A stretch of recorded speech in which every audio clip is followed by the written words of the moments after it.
Malta, antes de começar, não esqueçam de deixar aquele like e subscrever o canal se gostam de vídeos como este e, claro, de passar na Prozis e usar o código ZUGATV para 10% de desconto. Vamos ao vídeo. Então, malta, eu tenho visto aí o pessoal a fazer aqui o votímetro, não é? E pá, eu pensei, olha, por que não? Vou fazer aqui também, vamos ver o que é que isto vai dar.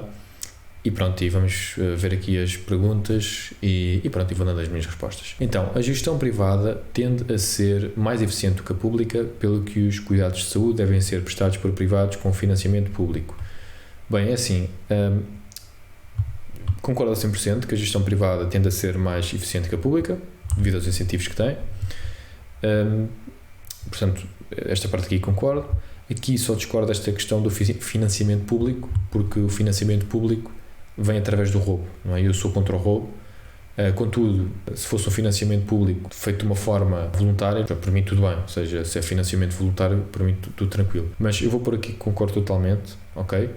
Porque, sim, portanto, a gestão, claro que tende a ser mais eficiente, porque tem os incentivos para tal. Os subsídios de desemprego generosos desincentivam a procura de trabalho e a criação de empresas e acabam frequentemente por causar mais danos do que benefícios no longo prazo.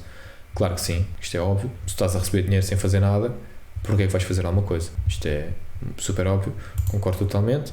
O governo deve usar impostos e regulamentações ambientais para combater as alterações climáticas? Não, discordo totalmente. Roubar é errado, o Estado não pode roubar as pessoas. Depois, questão 4.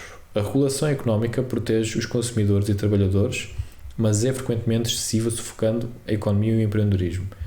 Aqui eu discordo da primeira, não é? A regulação económica protege os consumidores e trabalhadores, eu discordo disto, portanto eu acho que a regulação económica magoa quem pretende proteger, ok? Portanto, discordo desta parte, mas é frequentemente excessiva, sufocando a economia e o empreendedorismo. Portanto, eu concordo com esta parte aqui, não é? Que é, sim, é frequentemente excessiva e sufoca a economia e o empreendedorismo. Portanto, eu acho que neste caso aqui faz sentido pôr, concordo totalmente, porque eu concordo que é excessiva e sufoca a economia e o empreendedorismo.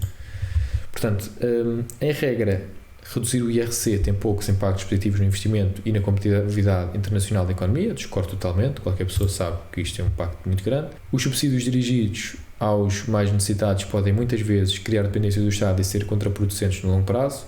Claro que sim, não é? Se eu recebo dinheiro grátis, porque é que vou fazer alguma coisa? Na maioria das circunstâncias, o comércio livre melhora o bem-estar de todos os países envolvidos, obviamente, não é? Se uma indústria nacional anteriormente forte sofrer com a concorrência internacional, o Estado deverá apoiar a protegê-la, discordo totalmente, orientem-se.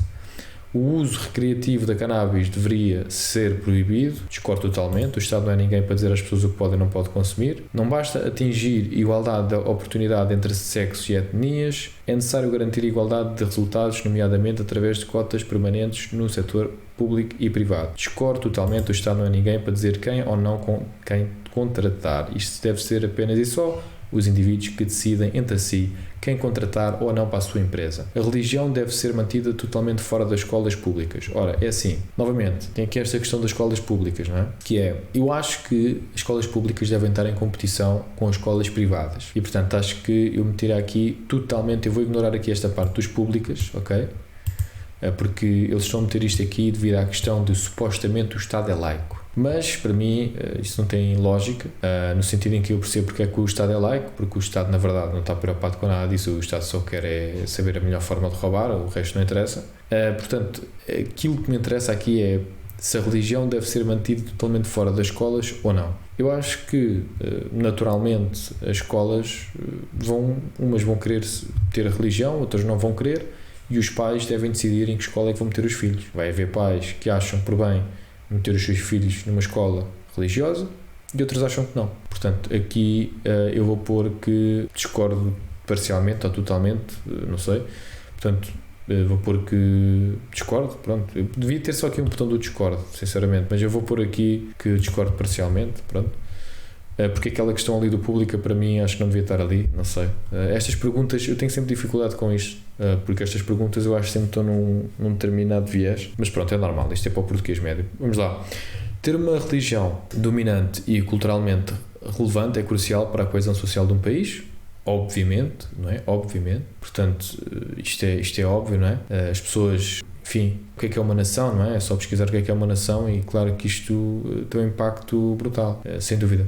E um ponto muito importante em relação a isto, se calhar para eu explicar rapidamente, é, por exemplo, nós agora, o problema de coesão social que nós já estamos a encontrar devido aos imigrantes que estamos a receber, que muitos deles são de zonas, de pontos do globo, que têm uma cultura e uma visão do mundo completamente diferente da nossa e uma religião também diferente da nossa, e isso causa um atrito muito grande, e eu diria que são culturas e religiões incompatíveis, de certa forma, porque são maneiras completamente diferentes de ver o mundo, e ou seja, não tem nada de errado quando nós temos uma visão diferente, mas que se respeita e que está ali tudo bem e tal, mas nós já vimos que isto não funciona quando estamos a trabalhar com culturas que são completamente diferentes, não é? Que são opostas, eu diria, até em muitas das coisas, portanto não funciona, ou seja, as pessoas têm a sua cultura, têm a sua religião e têm direito também à sua nação, não é? E os portugueses têm direito à sua nação e aos seus costumes, tradições, religião, e pronto, e depois eu já sei que vou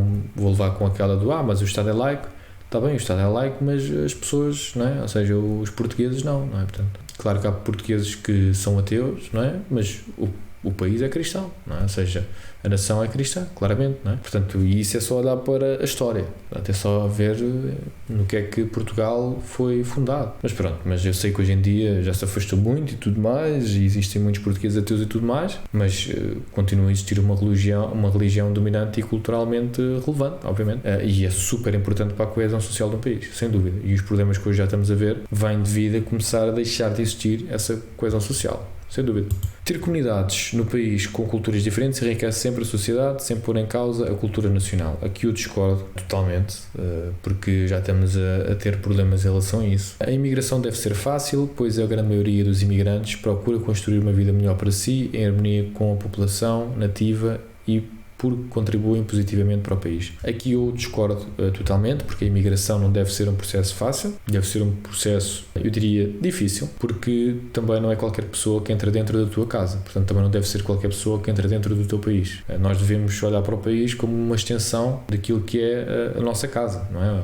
Portugal é dos portugueses e Portugal é propriedade privada dos portugueses. É assim que eu olho para o país. Nós somos legítimos herdeiros deste território devido à nossa descendência e, portanto, eu acredito que Portugal é dos portugueses e que tem direito à sua nação, às suas tradições, religião, território. Somos legítimos donos. E, portanto, eu trato a nação portuguesa e trato Portugal como trato a minha casa, que não é fácil entrar na minha casa. Ou seja, só deixo entrar dentro da minha casa quem é meu amigo, ou quem é meu familiar, ou quem faz sentido entrar por alguma razão, como por exemplo um eletricista que entra para me ver aqui um problema qualquer que eu tenho aqui em casa. Portanto, é difícil entrar na minha casa, ou seja, no sentido em que eu não deixo 99,99999% das pessoas entrar dentro da minha casa. Porquê? Porque isto é a minha casa, é a minha propriedade, e acho que o Portugal, não é? O território, deve ser tratado da mesma maneira.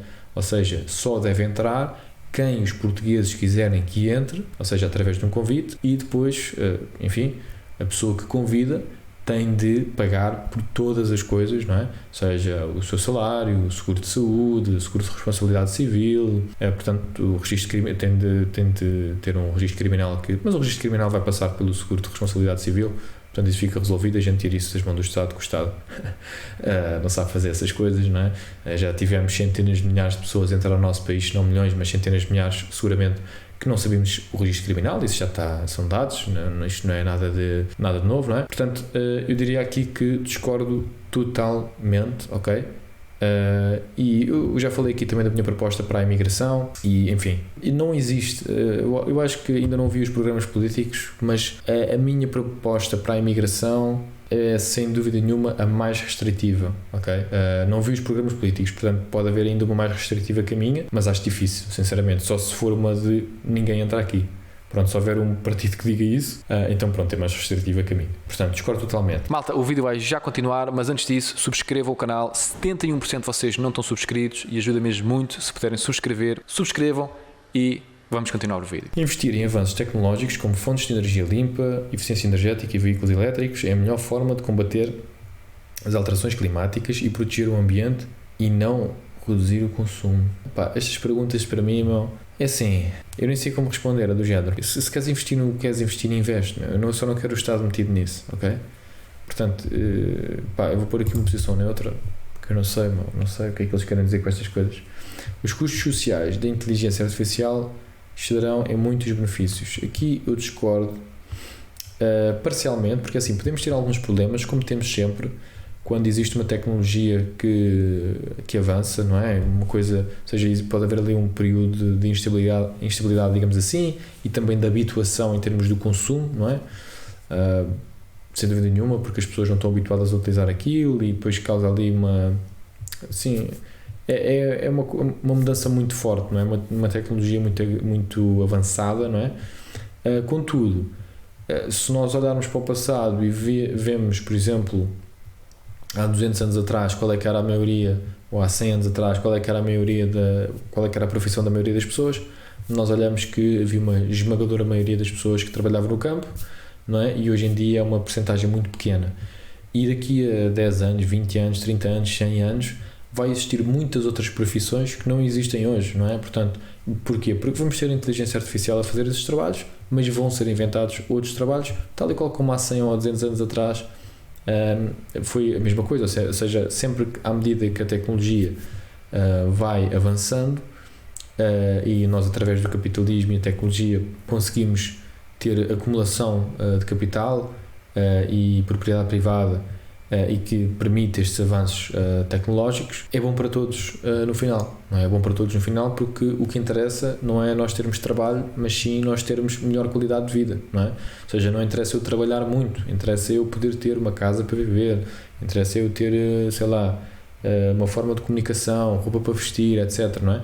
E é indiscutível que hoje as pessoas vivem muito melhor do que há 100 anos atrás, não é? Ou seja, mesmo com todos os problemas que nós temos, não é?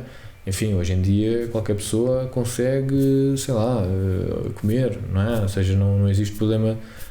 Claro que infelizmente ainda até o dia de hoje há pessoas que têm muitas dificuldades, mas a quantidade de pessoas que passava fome há 100 anos atrás e hoje é muito, muito inferior, não é? Portanto, eu diria aqui que discordo parcialmente, ok? Depois, o progresso social e político sustentável advém de líderes fortes e esclarecidos, não do diálogo e do compromisso entre as diferentes partes de uma sociedade. Assim, eu aqui tenho mixed feelings, ok, em relação a isto. Porquê? Porque, por um lado, eu concordo que um líder forte e esclarecido, não é? Que é como está aqui, é muito, muito importante. Porquê? Porque nós podemos ter muitas ideias e serem até ideias certas, vamos dizer assim, e que na prática funcionariam, não só no ramo das ideias, mas na prática funcionam, ok? Mas se não tivermos um líder forte, esclarecido, carismático, com a capacidade de cativar as pessoas, então é muito difícil de conseguir juntar as pessoas, digamos assim, e dizer assim, ok, nós acreditamos nisto. É a mesma coisa do que, para trazer aqui para um exemplo do futebol, é a mesma coisa do que nós termos muito bons jogadores e depois não temos um treinador, não é? Que tem a capacidade de liderar a equipa e de conseguir unir a equipa, não é? Fazer aquele elo de ligação entre os jogadores. Portanto, eu acho que ambas são necessárias, ou seja, é necessário um líder forte, mas ele tem de ter também bons jogadores. Um líder forte com maus jogadores vai ter muita dificuldade. E também bons jogadores sem um líder forte também não vai funcionar. Portanto, eu vou pôr aqui concordo parcialmente, mas acho que é uma junção das duas.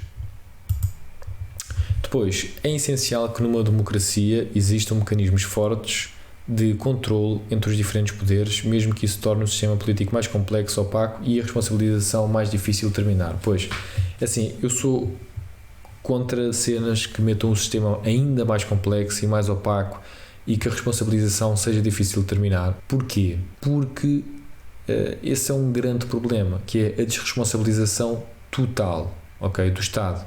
Porquê? Porque a culpa não é de ninguém. Porque isso não fui eu, isso foi o outro quando estava lá. Porque isso não é desta agência do Estado, é da outra. Ou seja, ninguém sabe muito bem quem é que está a mandar, não é? E então existe uma desresponsabilização total, não é? Total. E portanto, isso não é nada positivo.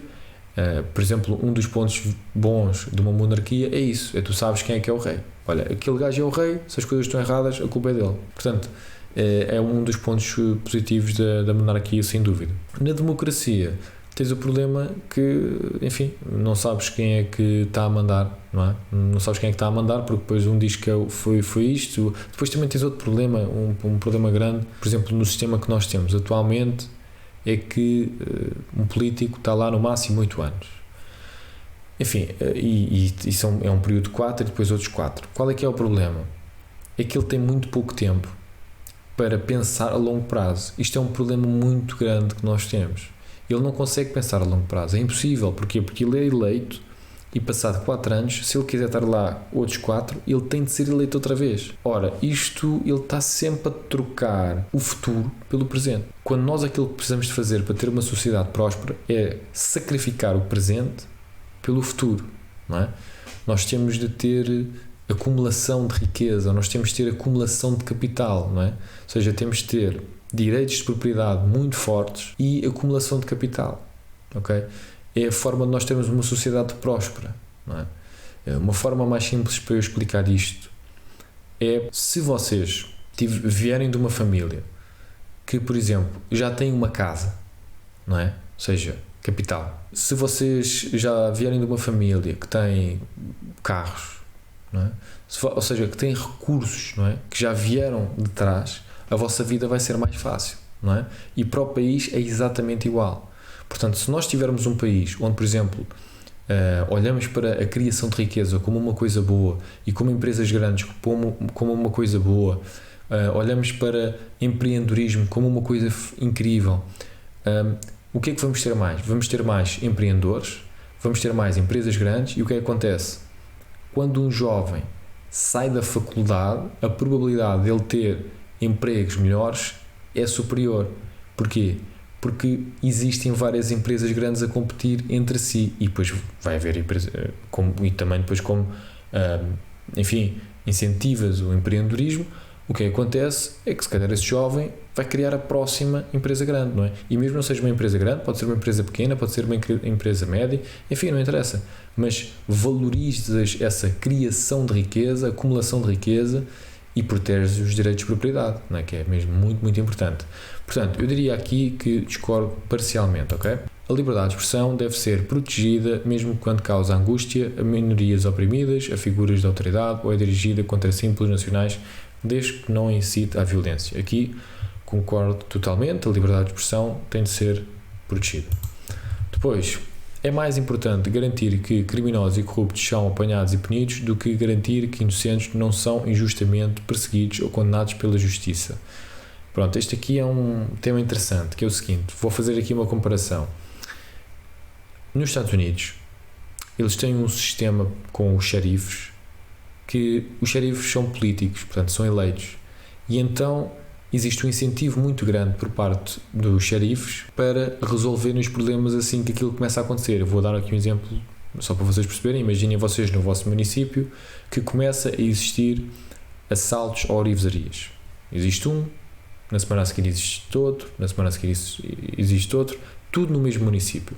E é o xerife. Ora, o xerife vai começar do mesmo xerife, não é? No município do mesmo xerife. Ora, o que acontece? Ele vai começar a ter uma pressão política muito grande para resolver o problema. Ou então as pessoas querem que ele saia do cargo. Ou então, mesmo que ele não saia do cargo, na próxima eleição não vão votar nele porque existe muita criminalidade e ele não está a conseguir resolver o problema e ainda por cima é um gangue, enfim, uma organização qualquer criminosa que está a fazer aqueles assaltos a orivezarias. E pá, as pessoas dizem, pá, não pode ser, ou seja, então este gajo não resolve o problema.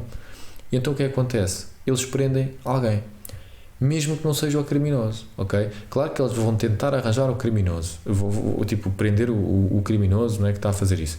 Mas se eles não encontrarem, e já existem imensos casos desses, eles têm de prender alguém. Tipo, eles não podem estar muito tempo sem encontrar o criminoso, não é? Porque isso demonstra incompetência, não é? A resolver o problema da população, não é? Que é prender os criminosos, não é? E então tem esse problema. O que acontece? Tem muitas pessoas que estão na cadeia que são inocentes, Mas, por outro lado, assim, também prendem muitos bandidos, não é? Ou seja, eles vão prender alguém e às vezes é certo, outras vezes é. Cá em Portugal é mais difícil isso acontecer. Porquê? Porque nós somos muito benevolentes e damos sempre o benefício da dúvida e, portanto, isso é bom porque tens menos, é bom por um lado, não é? Porque tens menos inocentes na cadeia, contudo, também há muitos que são culpados e não vão para a cadeia devido a essa benevolência e devido a esse benefício da dúvida. Portanto, eu aqui é tal coisa, tens meio que escolher. Claro que é possível, talvez, chegar aqui a um meio termo. Eu acredito que o ideal seria aqui um meio termo. Portanto, eu vou pôr aqui um concordo parcialmente, ok? Algures aqui, porque prender alguém só por termos de prender alguém também não pode ser, não é? Ou seja, temos de prender o bandido e por vezes, infelizmente, vamos errar. Isso é verdade, ou seja, há pessoas que são presas e que estão inocentes. Só que depois também é importante esta questão aqui do regime de incentivos, não é? Mas pronto, vamos lá. A melhor maneira de resolver questões diplomáticas complexas como o conflito Israel-Palestina é a comunidade internacional capacitar organizações internacionais como as Nações Unidas. Eu aqui discordo parcialmente, ok? Porque assim, eu não acho que as Nações Unidas seja uma organização tipo... Eu não sou nada fã de organizações supranacionais, ok? Tipo aquelas organizações que a gente pergunta, estes gajos fazem o quê? E ninguém sabe muito bem porque eles na verdade não fazem nada, ok? Pronto, então é isso, mas é assim, mas de facto eu não sou contra organizações, digamos assim, se fossem 100% voluntárias e que as pessoas, enfim, resolvem os problemas, não é? Eu não sou contra relações voluntárias, não é? O problema é que estas organizações não são voluntárias, não é? Ou seja, não trabalham dessa forma, trabalham com dinheiro roubado e, enfim, interesses obscuros e tudo mais. Portanto, eu estou entre o discordo parcialmente ou o discordo totalmente, porque isto, enfim, até poderia eventualmente fazer sentido, mas eu vou pôr aqui discordo parcialmente, pronto. As alianças militares com países que partilham valores semelhantes como a NATO são a melhor forma de garantir uma paz duradoura, mesmo que isso signifique ser arrastado para uma guerra no pior dos cenários. Assim, neste momento, Portugal não tem defesa sem a NATO. Portanto, se nós formos invadidos, se não estivermos dentro da NATO, não temos hipótese, ok? Neste momento. Eu acho que é tal coisa. Nós olhamos para a União Europeia e dizemos, bom, a curto prazo é bom para Portugal estar dentro da União Europeia. Sim, a longo prazo é terrível, não é? Aqui na NATO, eu diria o seguinte, não é que eu sou contra a NATO ou quero sair da NATO, não, porque acho que isso, neste momento, então, seria um suicídio total, e porque também acho que é bom nós termos, lá está, relações com países, não é? Do género, a gente deixa-te em paz, tu deixas-nos em paz, a gente não quer guerra com ninguém, vocês não querem guerra connosco, nós queremos estar aqui no nosso canto, sossegadinhos, e estar dentro de uma organização que defenda a paz e que diga, a gente basicamente somos aqui tipo um grupo de amigos, ok, onde queremos viver todos em paz e não queremos guerra com ninguém e também não queremos que ninguém se meta connosco. Eu não sou contra isso, ok, não sou contra isso. Portanto, eu vou pôr aqui que concordo, mas temos de ter atenção, ok, para estas organizações não deixarem de ser isso para passarem a ser agressoras, porque isso sou absolutamente contra. E a NATO já errou muito, ok? Já errou muito, mas eu não vou me estender aqui, senão este vídeo fica demasiado longo. Portanto, concordo parcialmente. Estar integrado numa União Europeia mais forte seria benéfico para Portugal a longo prazo, mesmo que a curto prazo isso possa acarretar custos em algumas matérias, como na política agrícola e pescas. É o contrário. Ou seja, estar integrado numa União Europeia mais forte seria benéfico para Portugal a curto prazo, não a longo. Portanto, era o que eu estava a dizer há bocado. A União Europeia é bom para Portugal a curto prazo, mas aquilo que nós estamos a fazer é estamos a sacrificar o nosso futuro pelo presente, quando devíamos estar a sacrificar o presente pelo futuro. Portanto, a curto prazo é bom para Portugal estar dentro da União Europeia? Sim. A longo prazo é mau, ok? Especialmente esta União Europeia. Aquilo que o ideal, ok, é a Suíça. Ou seja, existe relação comercial, existe, existe uma relação económica, no sentido em que as pessoas podem comprar e vender produtos e tudo mais, mas a Suíça é dos suíços, não é? E portanto isso seria o ideal também para Portugal. Claro que nós neste momento não estamos nessa posição e claro que seria muito doloroso a curto prazo, mas a longo prazo seria benéfico, sairmos da União Europeia. Portanto, eu vou pôr aqui que discordo totalmente, não é? Ou seja, eu discordo totalmente. Portanto, é possível encontrar soluções para problemas como as alterações climáticas e a evasão fiscal internacional através de políticas nacionais. Estas perguntas, meu. É possível encontrar soluções para problemas como as alterações climáticas?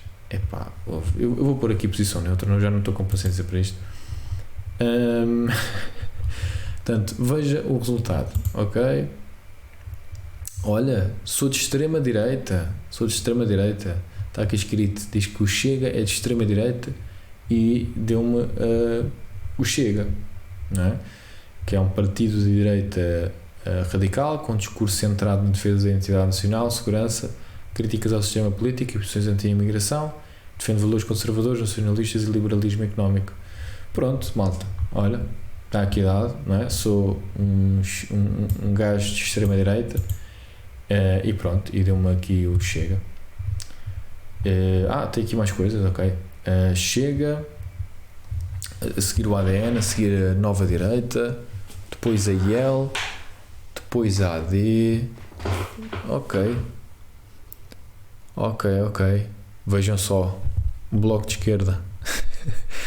Ok, está mesmo aqui em baixo. Tem lógica. Bloco de Esquerda, Livre, CDU. Exato. Eu por acaso acho que eu até acho que isto está bom, meu. Eu acho que isto até funcionou. Sinceramente, eu acho que normalmente isto eu não sou muito. Olha, exatamente, meu. Isto não está assim muito longe da. Sinceramente, isto até foi bom, meu. Isto normalmente estes testes não são assim muito bons, mas este aqui. Eu acho que ele até conseguiu. É isso, malta. Pronto, olha, façam também vocês o teste, se quiserem. Pronto, há umas perguntas, assim, tal cena, eu acho sempre que este tipo de testes têm as perguntas um bocadinho com viagem, enfim, mas é interessante. E esta parte aqui, assim, é fixe de ver aqui com todos os partidos. E eu não vi os programas políticos, ok, ainda deste ano, mas pronto, obviamente acompanha então 6 posições mais ou menos dos partidos, mas é isso, pronto, olha, Deus chega. Ok, malta, é isso. Se gostaram deste vídeo, deixem o like, subscrevam o canal e pronto, e olha, devem estar aqui a aparecer mais vídeos. Portanto, é isso, espero que tenham gostado, fiquem bem e até à próxima.